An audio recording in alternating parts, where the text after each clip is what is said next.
Pada suatu hari yang cerah di kota Madinah, suasana pasar begitu ramai dengan pedagang yang menjajakan dagangannya dan pembeli yang sibuk memilih barang. Di antara keramaian itu, Nuaiman bin Amr, seorang sahabat Nabi Muhammad SAW yang terkenal dengan selera humornya yang tinggi, berjalan-jalan sambil mencari ide untuk membuat lelucon yang akan menghibur semua orang. Nuaiman dikenal di kalangan sahabat Nabi sebagai seseorang yang suka bercanda dan membuat lelucon. Meskipun demikian, dia tetap seorang sahabat yang setia dan penuh kasih sayang kepada Nabi Muhammad SAW dan para sahabat lainnya. Pada hari itu, Nuaiman melihat Suwaibit bin Harmalah, salah satu sahabat Nabi, sedang duduk di salah satu sudut pasar. Suwaibit adalah seorang pria yang sabar dan tenang, selalu tersenyum meskipun dalam situasi yang sulit. Tiba-tiba, Nuaiman mendapat ide iseng yang tak biasa. Dia mendekati seorang pedagang yang menjual makanan dan berkata dengan penuh keyakinan, "Wahai pedagang, apakah kamu ingin membeli seorang budak yang sangat kuat dan patuh?" Dia duduk di sana, katanya sambil menunjuk ke arah Suwaibit. Pedagang itu tertarik dan bertanya, apakah dia benar-benar kuat dan patuh? Ya, dia sangat kuat dan selalu patuh pada tuannya. Namun, dia mempunyai satu sifat yang aneh. Dia akan mengatakan bahwa dia adalah orang yang merdeka jika ada yang mencoba membelinya. "Jangan hiraukan apa yang dia katakan," jawab Nuaiman dengan wajah serius, meskipun hatinya tertawa. Pedagang itu setuju dan memberikan sejumlah uang kepada Nuaiman. Setelah menerima uang tersebut, Nuaiman memperhatikan dengan penuh minat saat pedagang itu mendekati Suwaibit. Pedagang itu berkata kepada Suwaibit, "Ayo, ikut aku sekarang. Aku telah membelimu." Suwaibit terkejut dan bingung. "Apa maksudmu? Aku bukan budak. Aku adalah orang yang merdeka," seru Suwaibit dengan tegas. Pedagang itu, mengingat kata-kata Nuaiman, tidak percaya dan tetap berusaha membawa Suwaibit pergi.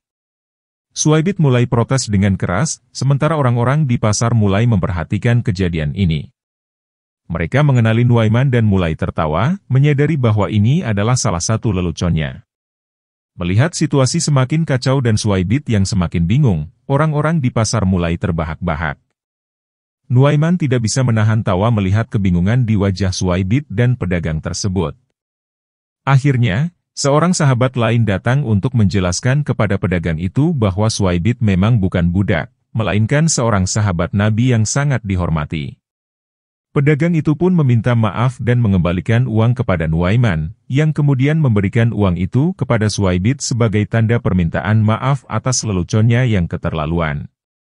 Ketika berita tentang lelucon ini sampai ke telinga Nabi Muhammad SAW, beliau tertawa mendengarnya. Nabi sangat menghargai kebahagiaan dan tawa di antara para sahabatnya, selama itu tidak merugikan atau menyakiti siapapun. Namun, lelucon ini bukan yang pertama kalinya dilakukan oleh Nuaiman. Pada suatu kesempatan lain, ketika Nabi Muhammad SAW sedang berpergian dengan beberapa sahabat, termasuk Abu Bakar As-Siddiq, Nuaiman dan Suwaibit turut serta dalam perjalanan itu. Dalam perjalanan, persediaan makanan mereka menipis. Abu Bakar yang bertanggung jawab atas makanan meminta Suwaibit untuk memberikan makanan kepada mereka, tetapi Suwaibit bercanda dan menolak dengan berkata bahwa makanan itu hanya akan diberikan jika mereka membayar. Nuaiman, yang merasa lapar, merasa terganggu dengan jawaban Suwaibit. Lalu, dia pergi ke pasar terdekat dan kembali dengan seseorang yang siap membeli budak. Dia menunjuk ke arah Suwaibit dan berkata, "Inilah budak yang ingin aku jual." Orang itu pun memberikan uang kepada Nuaiman, dan Nuaiman menyerahkan Suwaibit kepada orang tersebut. Saat Suwaibit mencoba melawan dan berkata bahwa dia bukan budak, orang itu tidak mempercayainya, karena sudah diperingatkan oleh Nuaiman bahwa Suwaibit akan berkata demikian. Kejadian ini membuat Nabi Muhammad SAW dan para sahabat lainnya tertawa terbahak-bahak. Setelah semua orang memahami bahwa itu hanyalah lelucon dari Nuaiman, mereka menyadari bahwa Nuaiman hanya ingin membawa keceriaan di tengah-tengah kesulitan yang mereka hadapi. Lelucon-lelucon Nuaiman selalu diingat sebagai bagian dari kehidupan sehari-hari yang penuh dengan kebahagiaan dan tawa. Meskipun dia sering membuat lelucon, dia selalu memastikan bahwa tindakannya tidak merugikan orang lain. Semua orang di sekitarnya memahami bahwa niat Nuaiman hanya untuk menghibur dan menyebarkan kebahagiaan. Bahkan, Suwaibit yang menjadi korban lelucon Nuaiman pada hari itu akhirnya ikut tertawa dan memaafkan sahabatnya yang humoris itu.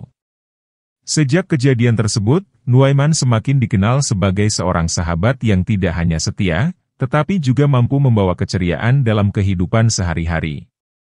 Keberadaannya selalu dinantikan karena dia mampu membuat orang-orang di sekitarnya tersenyum, bahkan di saat-saat yang paling sulit sekalipun. Humor Nuaiman menjadi salah satu cara para sahabat mengatasi kesulitan hidup dan menjaga semangat serta kebahagiaan di tengah-tengah tantangan yang mereka hadapi. Dengan cara inilah, para sahabat Nabi Muhammad SAW belajar bahwa humor dan tawa adalah bagian penting dari kehidupan, bahkan ketika mereka menjalani misi besar dalam menyebarkan ajaran Islam. Nuaiman, dengan selera humornya yang tinggi, memberikan contoh bahwa dalam situasi apapun, selalu ada ruang untuk senyum dan tawa.